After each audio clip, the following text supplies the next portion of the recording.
السلام علیکم ورحمۃ اللہ وبرکاتہ۔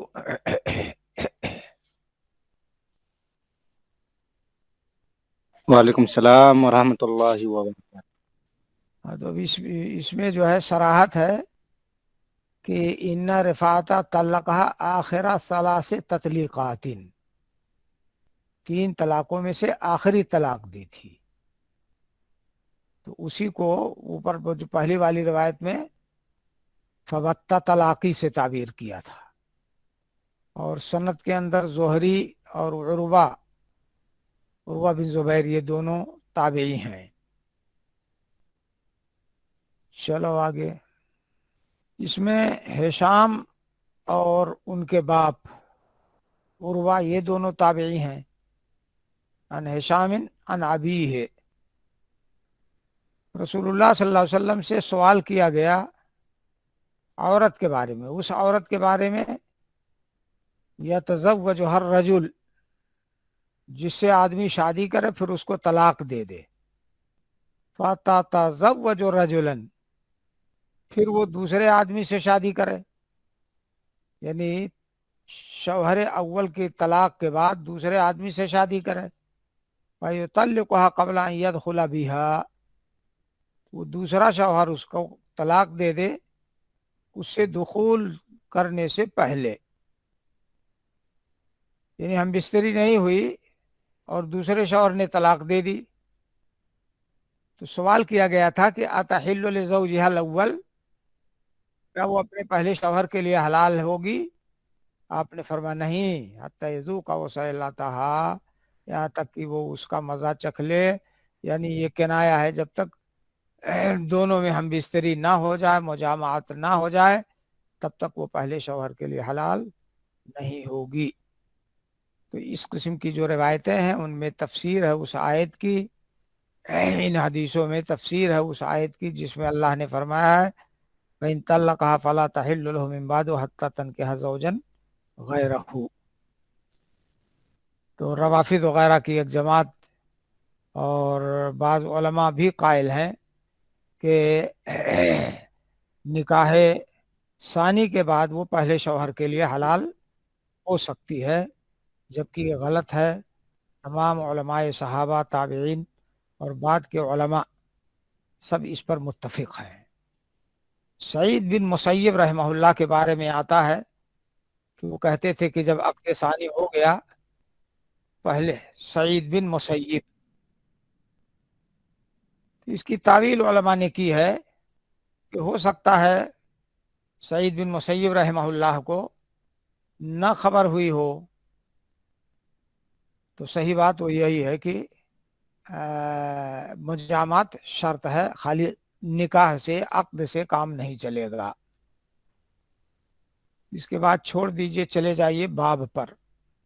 اس میں لفظ الاحیاء یہ دقیق علمیہ کا بیان ہے، اور اس میں بھی دو تابعی ہیں جو ایک دوسرے سے روایت کرتے ہیں، ایک تو سالم ہے، دوسرے قریب۔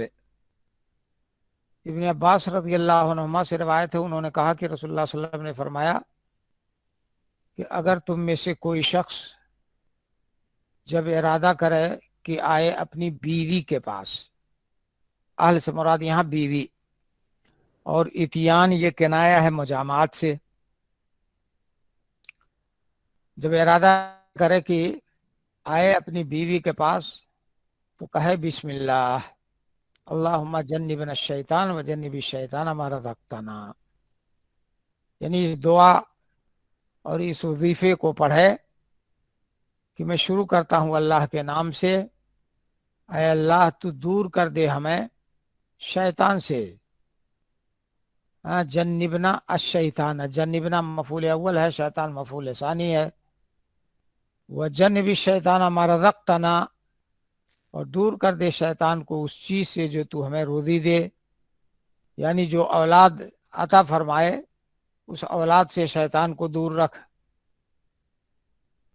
تو اگر یہ دعا پڑھے تو فرمائے فَإِنَّهُ يُقَدَّرْ بَيْنَهُمَا وَلَدٌ فِي ذَلِكَ، بے شک شان یہ ہے کہ اگر ان دونوں کے درمیان اس اسنا میں، اس وقفہ میں، اس مجامات میں بچہ مقدر کیا جائے تو نہیں ضرر پہنچائے گا اس کو شیطان کبھی بھی۔ تو اس دعا کی اہمیت اور اس کی فضیلت بتائی گئی، اور اس سے ثابت ہوا کہ جب آدمی بیوی کے ساتھ ہم بستری کے لیے جائے تو اس دعا کو پڑھ لے۔ اس سے یہ بھی معلوم ہوا کہ شیطان سے بچنے کی دعا کرتے رہنا چاہیے، جو اسباب اور ذرائع ہوں شیطان سے بچنے کے وہ اختیار کرنا چاہیے۔ اور یہ جو کہا کہ اگر اس اسنا میں اولاد مقدر ہوئی تو اس کو شیطان نقصان نہیں پہنچائے گا، اس کا یہ مطلب نہیں ہے کہ شیطان کا کوئی اثر اور اس کا کوئی ضرر نہیں ہوگا۔ قاضی عیاض رحمہ اللہ کہہ رہے ہیں کہ علماء نے کہا ہے کہ اس حدیث کا منشا، اس حدیث کا مطلب یہ ہے کہ مرگی وغیرہ جیسی بیماری میں شیطان اس کو مبتلا نہیں کر سکتا ہے۔ اور بعض علماء نے کہا ہے کہ بچہ پیدا ہوتا ہے تو شیطان کچوکے مارتا ہے، سب کو کچوکے مارتا ہے، سارے بچوں کو، لیکن اگر کوئی شخص اس وظیفے کا اہتمام کرے تو شیطان کا وہ کچوکا اس کو نہیں لگے گا۔ تو جو لوگ شادی کرنے والے ہوں ان کو اس کو یاد کر لینا چاہیے پہلے سے۔ شیخ جی، یہ دعا کب پڑھیں گے؟ ہم بستری سے پہلے،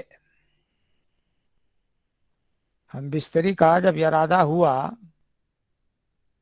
تو اس کے پہلے پڑھ لے۔ ظاہر ہے آدمی پہلے جائے گا تو اپنی بیوی کے ساتھ ہنسی مذاق دل لگی کرے گا، پھر اس کے بعد جب مجامات کی نوبت آئے تب یہ دعا پڑھ کر کے ابتدا کرے۔ شیخ پاک باوضو ہونا ضروری ہے؟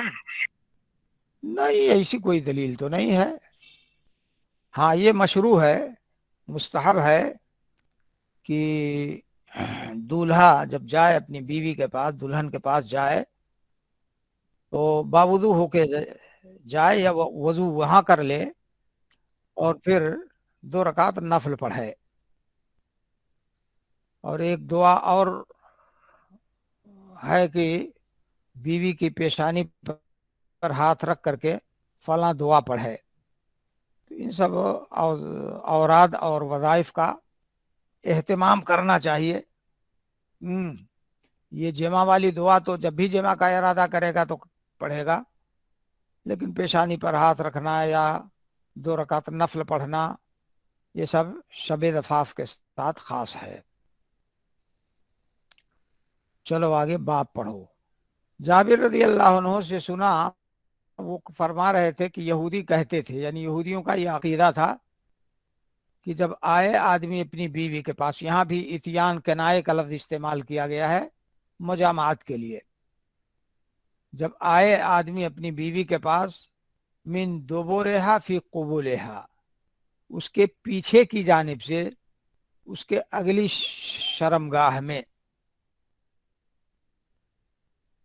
یعنی استعمال کر رہا ہے اگلی شرمگاہ کا لیکن پیچھے کی جانب سے کر رہا ہے، تو کان الولد احول، تو بچہ احول ہوگا۔ ان کا یہ عقیدہ تھا، احول یعنی بھینگا۔ فنزلت، تو ان کی تردید کے لیے یہ آیت اتری، نساؤکم حرث لکم، تمہاری بیویاں تمہاری کھیتی ہیں،